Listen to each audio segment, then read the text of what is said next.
Como um pecador pode ser aceito por um Deus santo? A resposta da Bíblia é clara: justificação pela fé.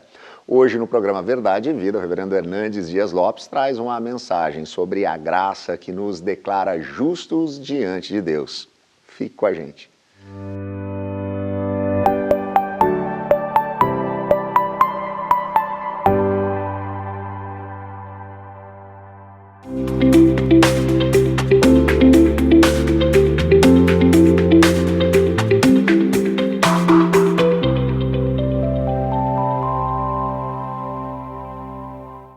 Hoje eu quero tratar com você sobre a verdade magna das Escrituras, justificação pela fé. E vou basear esta mensagem em Romanos 5, de 1 a 5. Vamos ouvir a leitura deste texto. Justificados, pois, mediante a fé, temos paz com Deus por meio de nosso Senhor Jesus Cristo, por intermédio de quem obtivemos igualmente acesso, pela fé, a esta graça na qual estamos firmes, e gloriamo-nos na esperança da glória de Deus. E não somente isso, mas também nos gloriamos nas próprias tribulações, sabendo que a tribulação produz perseverança, e a perseverança, experiência, e a experiência, esperança. Ora, a esperança não confunde, porque o amor de Deus é derramado em nosso coração pelo Espírito Santo que nos foi outorgado. A justificação pela fé é a verdade central, é o núcleo das Escrituras. Esta foi a principal bandeira da Reforma Protestante do século XVI. Verdade essa ainda não bem compreendida por tantos. Por esta causa, tantas pessoas deixam de desfrutar da segurança e da alegria da salvação. O que é justificação pela fé? Bom, a Bíblia diz que todos pecaram e destituídos estão da glória de Deus. A Bíblia diz que todos, sem exceção, terão que comparecer perante o tribunal de Deus, que é justo, para prestar contas da sua vida. E naquele grande dia, daremos contas das nossas palavras, das nossas obras, ações, das nossas omissões e até mesmo dos nossos pensamentos. Porque o tribunal de Deus tem competência para julgar foro íntimo, porque Deus conhece os nossos pensamentos. A Bíblia diz que naquele grande dia do juízo, os livros serão abertos e nós seremos julgados conforme o que estiver escrito nos livros. É sabido que todos nós pecamos, que nós não somos perfeitos. Também sabemos que Deus requer perfeição plena, perfeição total, o que não temos. Então, diante desses quesitos do julgamento, nós não passaremos no filtro das palavras, das obras, das omissões e dos pensamentos. Uma vez que a Bíblia diz que Deus não inocentará o culpado e que a alma que pecar, essa morrerá. A coisa é tão séria que nós pecamos mais do que podemos imaginar. Me permita ilustrar. Imagine que você seja uma pessoa tão virtuosa que, na área das obras, das palavras e das omissões, durante um dia inteiro, você não tenha nenhum deslize, nenhum pecado. Imagine que na área dos pensamentos, porque pululam na nossa mente em torno de 10 mil pensamentos por dia, que você seja tão virtuoso que, tendo uma vida completamente santa e correta em todas as outras áreas, e desses 10.000 pensamentos por dia, você tenha 9.997 pensamentos bons, só 3 pecaminosos por dia, você seria quase um anjo ambulante. Ao final de um mês, você teria 90 pecados. Ao final de um ano, você teria 1.080 pecados. Se eu pecasse só 3 vezes por dia, eu estaria hoje com 67.000 pecados. Qualquer réu, ao ser julgado diante de uma corte justa, e o advogado de acusação e o promotor provar pelos autos do processo que aquele réu cometeu 67.000 violações da lei, é um caso indefensável. Esse réu é culpado. Aqui nos tribunais da terra, muitas vezes você vê inocentes saindo como culpados e culpados como inocentes. Aqui na terra você vê juízes vendendo sentenças por dinheiro. Mas quem pode corromper o reto juiz de vivos e de mortos? Na verdade, você não precisaria ter 67.000 pecados para não poder entrar no céu. Se você tiver um único pecado, você não pode entrar lá. Sabe por quê? Porque o padrão para entrar lá é perfeição. Nada contaminado entrará no céu. Se o pecado entrasse lá, ele deixaria de ser céu. O problema é que você pode argumentar, bom, mas eu faço mais coisas boas do que coisas erradas. Talvez até acredite nisso. Mas você comprometeu o padrão. Me permita ilustrar de novo.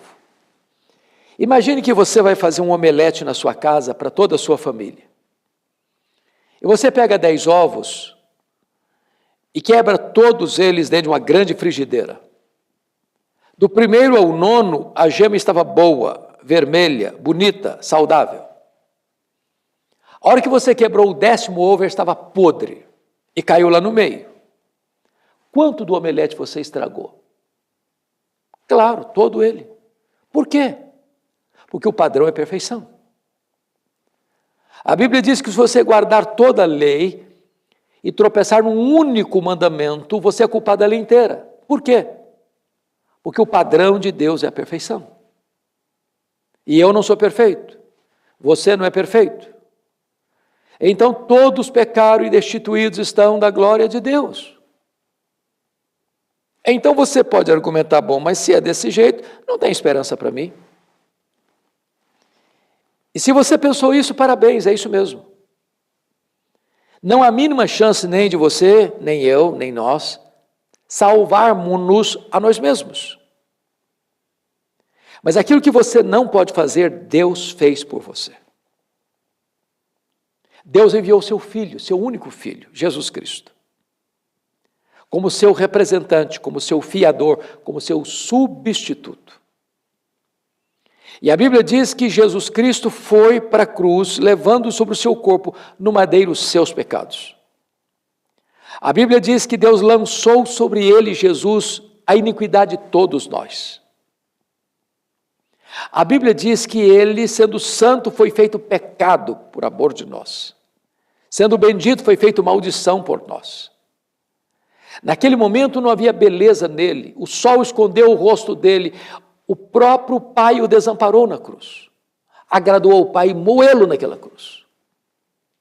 Ali Deus puniu o nosso pecado em seu Filho.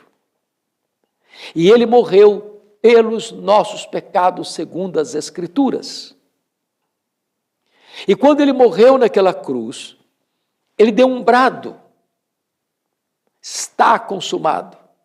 Na língua grega, tetelestai. E esta palavra literalmente significa está pago. Ali Jesus pagou completamente a nossa redenção.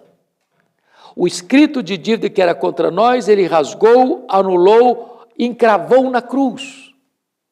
E no momento agora que você crê em Jesus, o justo que tomou o lugar do injusto e morreu pelo injusto, para justificar o injusto que crê.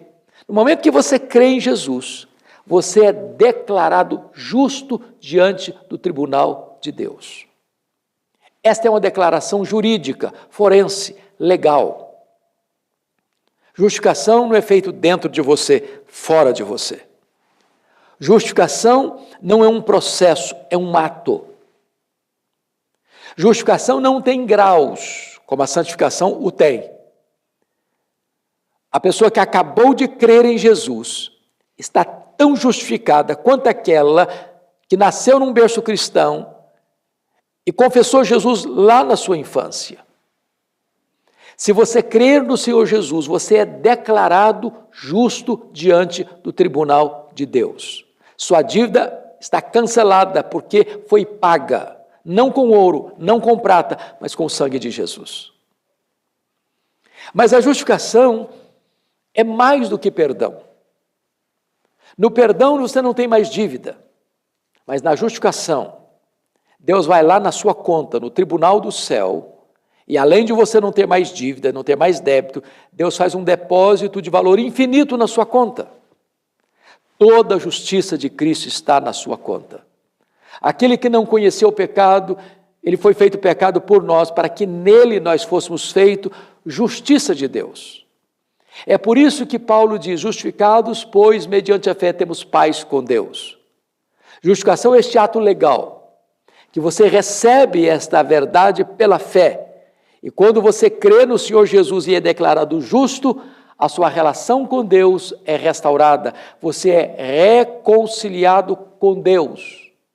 Então você tem paz com Deus. Você tem acesso a esta graça na qual estamos firmes e nos gloriamos na própria esperança da glória de Deus. Então tem três coisas aqui. Com relação ao passado, você tem paz com Deus. Com relação ao presente, você tem acesso à graça. Com relação ao futuro, você tem esperança da glória. Paz no passado, graça no presente, glória no futuro. Esse é o fruto da justificação pela fé. E esta é uma verdade tão gloriosa, que foi a bandeira principal da reforma protestante do século XVI. Esta é a verdade magna que Paulo apresenta na carta aos Romanos: o justo viverá pela fé. A pergunta que eu lhe faço é esta: e você? Já creu em Jesus como seu Salvador? Você já foi declarado justo diante do tribunal de Deus? Você já tem paz com Deus? Você tem livre acesso à graça? Você tem garantia da glória? Se agora você crer em Jesus, essas três verdades tornar-se-ão realidade em sua vida.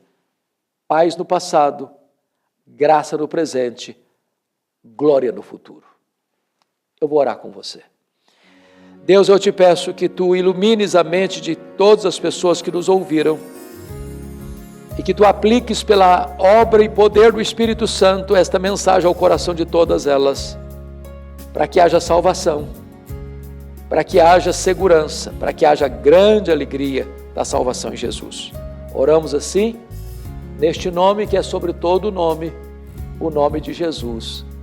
Amém.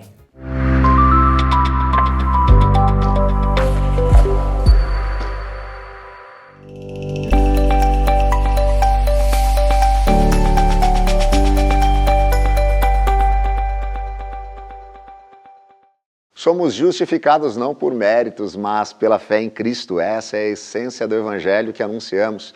Torne-se um parceiro do Verdade e Vida e nos ajude a espalhar essa verdade. Entre em contato com a gente, o WhatsApp está aparecendo aí na tela, o código de área é o 11 947 18 94 50. E a gente vai mandar esse presente para você, um devocional Gotas de Esperança para a Alma. Aproveite também para seguir o canal Verdade e Vida nas redes sociais, sempre buscando o @canal Verdade e Vida. Proclame com a gente a graça que salva.